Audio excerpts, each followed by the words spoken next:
வணக்கம் ஃப்ரெண்ட்ஸ். சும்மா அதிர விடுற மாதிரி ஐயனார் துணையிலேருந்து ஒரு ப்ரோமோ வந்திருக்கு. சும்மா அப்படியே யூடியூபர் ஸ்க்ரால் பண்ணிட்டு வந்தா ஐயனார் துணைன்னு ஒரு ப்ரோமோ தெரிய அதை எடுத்து பார்த்தா நானே அதிர்ந்து போயிட்டேன். இந்த பிள்ளைக்கு என்ன பொறுப்பு, எவ்வளோ நல்ல பிள்ளை, தெரியுதோ தெரியலையோ எவ்வளோ முயற்சி பண்ணுது அப்படின்னு வானதியை பார்த்து நாமெல்லாம் அசந்து போயிட்டு இருக்க. நான் ஒரு அறவேக்காடு தான், எப்பவுமே திருந்த மாட்டேன், நினைச்சபடியெல்லாம் தான் நடப்பேன்னு வானதி மறுபடியும் ப்ரூவ் பண்ணியிருக்காங்க.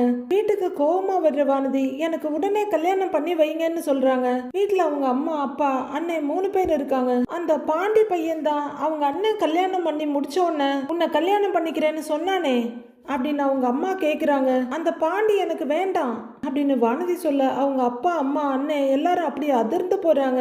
வேற ஒரு பையனை பார்த்து எனக்கு உடனே கல்யாணம் பண்ணி வைங்க அப்படின்னு வானதி சொல்ல வாயடிச்சு போய் உட்கார்ந்துருக்காங்க அவங்க அம்மா அப்பா.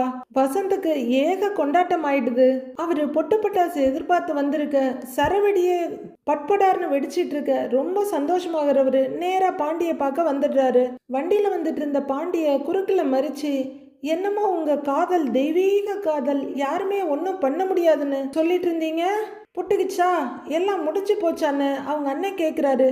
பாண்டிக்கும் கோவம் வந்துடுது. வண்டியை நிறுத்திட்டு, ஏய் என்னை கடுப்பேத்தணும்னு இஷ்டத்துக்கு கதை சொல்லிட்டு இருக்கியா அப்படின்னு சட்டையை கொத்தா பிடிச்சி கேட்குறாரு பாண்டி. வசந்தம் பாண்டியை தள்ளி விட்டுட்டு, டேய் இது தாண்டா உண்மை, அவளே உன்னை வேணான்னு சொல்லிட்டா அப்படின்னு ஜாலியா சொல்லிட்டு கசங்கின சட்டையை சரி பண்ணி விட்டுக்கிட்டு சந்தோஷமா அங்கிருந்து கிளம்புறாரு வசந்த். பாண்டி ஒர்க் ஷாப்ல வேலை பார்த்துட்டு இருக்க வானதி அங்க வந்து, என் அண்ணன் கிட்ட ஏன் சண்டை போட்டேன்னு கேக்குறாங்க. உன் அண்ணன் தான் இல்லாததெல்லாம் சொன்னா அப்புறம் எனக்கு கோபம் வராதான்னு பாண்டி கேக்குறாரு.